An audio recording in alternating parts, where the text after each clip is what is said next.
Hello, everyone. Welcome to today's review of Inmate to Roommate Episode 3. I cannot do this anymore.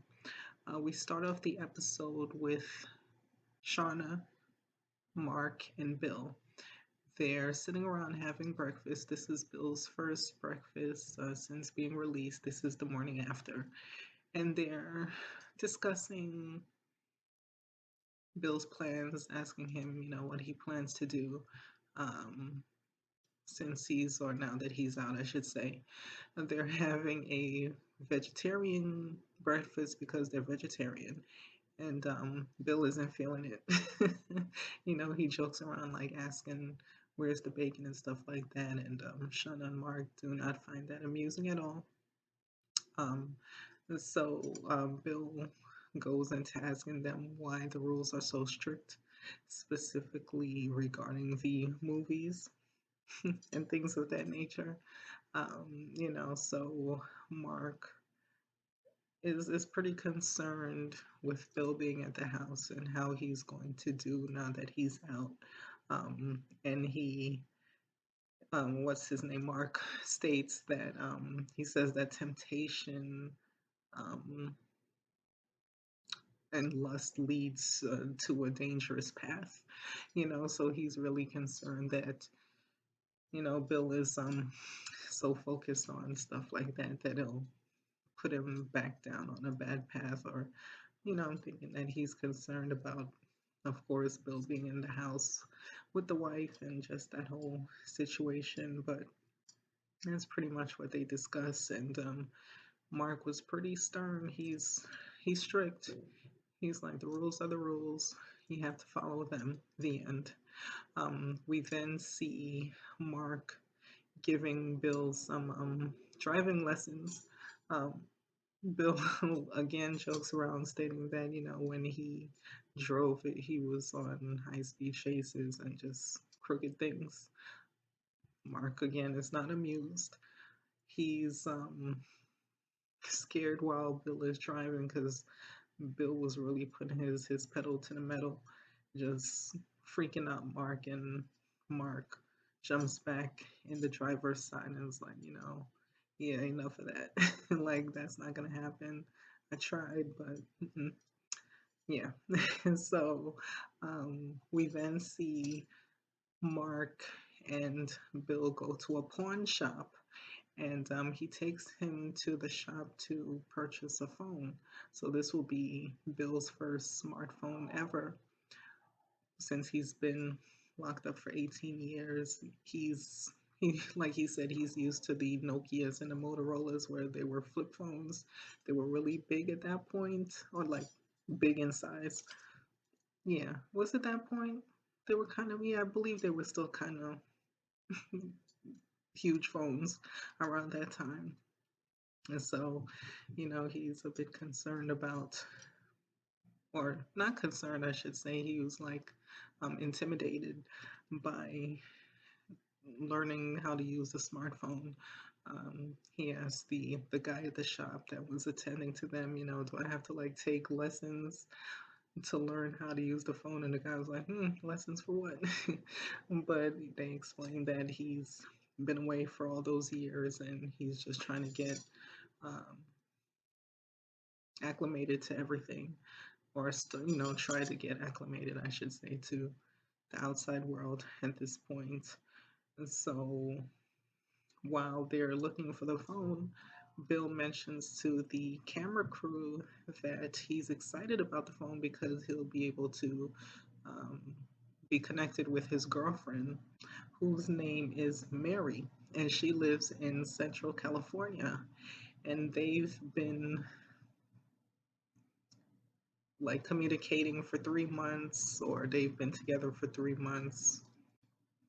Pretty quick, but they seem to be, according to Bill, they seem to be pretty serious, and he's thinking about proposing to her at some point. So he's kind of scared to bring Mary up to Mark and Sharna because he's not sure of how they will react to this. I'm just like, how is Sharna gonna react? To the whole thing, and we soon see how she reacts. So, um, the following day they show Mark. I believe it was the following day they show Bill and Sharna on their way to a restaurant, and they're ordering the food, or yeah, they're ordering the food, and Bill orders a chicken sandwich, and he asks for bacon, and Shauna's there like freaking out, like, okay, he knows that we're vegetarians. When we were communicating, he claimed that he would want, vegetables and fruits, and he's looking forward to, I guess, a better diet, but that wasn't the case. And especially not being able to have meat for breakfast, like he wanted his bacon. So he made sure that he ordered his bacon while they were out ordering the food. So he mentioned to Sharna that the waitress that was helping them is cute, and Sharna was not feeling that at all. She was just like, mm. So she had, well, what took me, which what threw me off, I should say, is when she said that him calling the waitress was inappropriate. I don't see how him just saying that someone is pretty is inappropriate. Like, you're married, he's, you know, at that point you're thinking he's single, whatever the case is. Regardless of that, I don't see how it's inappropriate to say someone is pretty. I don't, yeah, that part threw me off. But he mentioned to Sharna that he has a girlfriend by the name of Mary, and she almost like dropped her fork. She was like, Mary, who is this person? Why didn't he tell me about this woman? We've been in communication for 5 years and he's never mentioned this person. So she drilled him about Mary, and he gave her the information, and she wasn't too happy. Um, and she was saying that pretty much his focus needs to be on other things and not, I guess, a relationship, and things are moving too fast. We're gonna see what's gonna happen with that. But that's pretty much what happened with them. Next, we see, and I'm not going in any particular order. I'm just going by the stories. So we have Dr. Henry. We see DQ and his brother um, at Dr. Henry's house, and this is their first time being at the house. They're looking around. DQ was freaked out because he's like, wow, this guy's a hoarder, so he wasn't feeling too comfortable about the living quarters, if you will. He was quite surprised to see the place in that state. Um, so he decides, excuse me, that he wants to go and hang out at his brother's place. I believe I said Kalamazoo. Um, so he said, okay, I'm going to go over to my brother's and we're going to hang out, and I'll be back by 11. But pretty much he was stating he should be there by midnight. Doesn't show up at that time. He's gone for 2 days since his release. He has a job interview that is set up for 1:30, and you see Dr. Henry reaching out or attempting to call him on the phone. It's 1:20, and he's freaking out because he set up this job interview for DQ, and DQ is nowhere to be found. So we see Dr. Henry calling his uncle Joe, and Joe answers the phone, and he's like, "Wow, you haven't gotten a hold of him." So he said that he'll help try to locate DQ, and Joe said that he'll head to the house. And you see Dr. Henry calling DQ's brother, and no one was answering the phone. So Dr. Henry was upset, of course, because DQ didn't say or do what he said he would. And also the fact that Dr. Henry set up this job interview is kind of embarrassing that, okay, this is set up and the person I'm trying to help out is not helping themselves by working with with me and showing up when he's supposed to, so he could, start off to a new a new life now that he's out. So that was pretty much it with Dr. Henry and DQ. Then we see next Sandra and Kyle, and they're at a restaurant just about to, it looks like they're about to have dinner, and they're just discussing the fact that Nick will be showing up or he'll be coming out the next day, and just discussing how things will be with him at the house. And Sandra is concerned because she feels like things will be different because she won't be able to kind of like be herself at the house. They have to be concerned about who they have in the house, what they could do. Like they can, she feels like they can't like really drink or just have fun because that will be a lot of temptation for Nick, and that could bring him back down a bad path and he could go back. And so that's very concerning.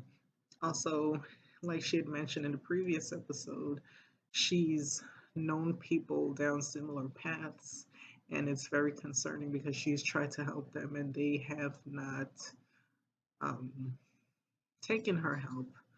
And she got emotional because one of the people that she tried to help was her ex-boyfriend who passed away because he was not able to, like, not he wasn't able to stop living that particular lifestyle.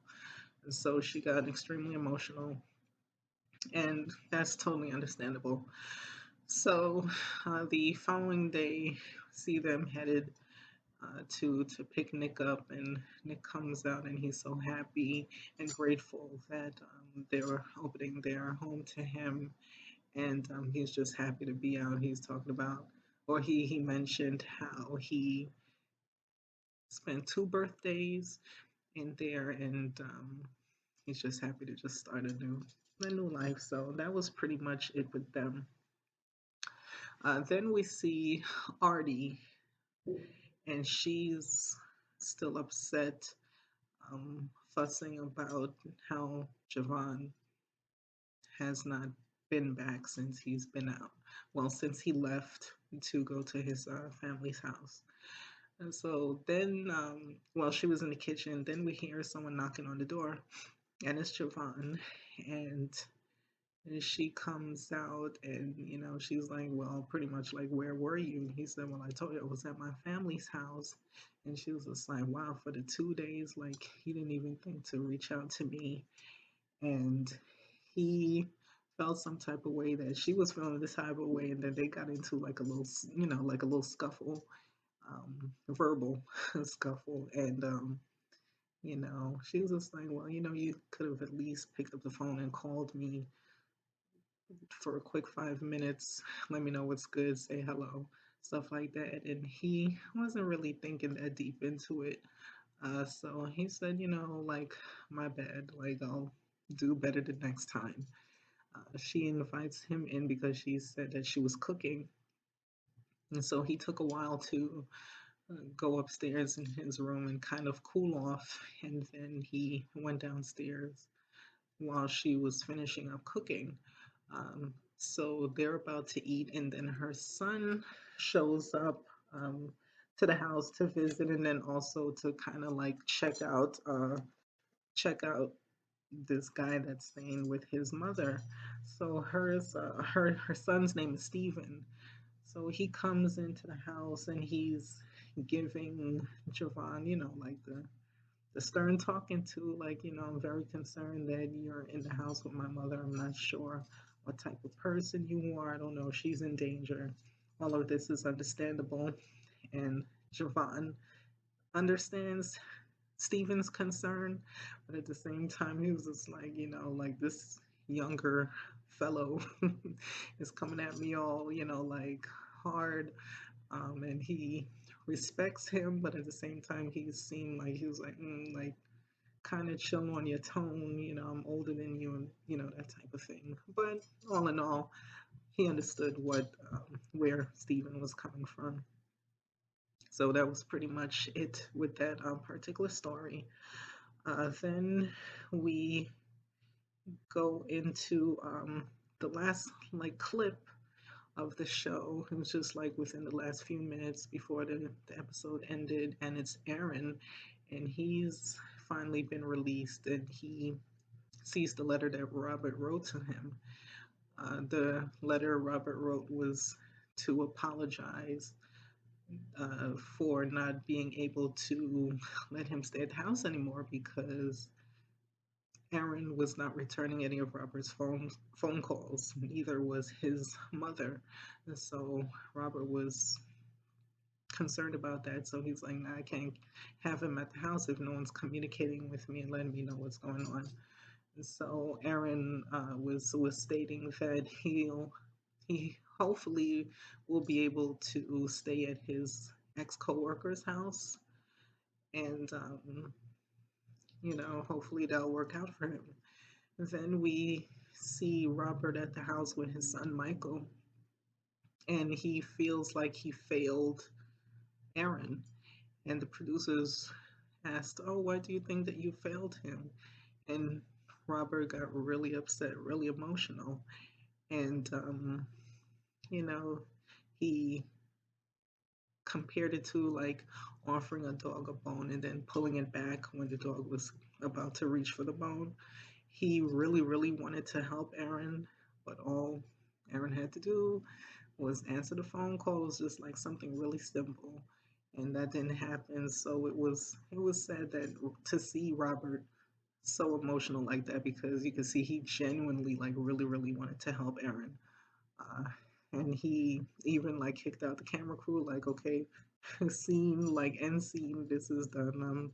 There's nothing else for me to say. And he walks away, and that was that. So next week is when they will introduce the last group of people that is included in this documentary series.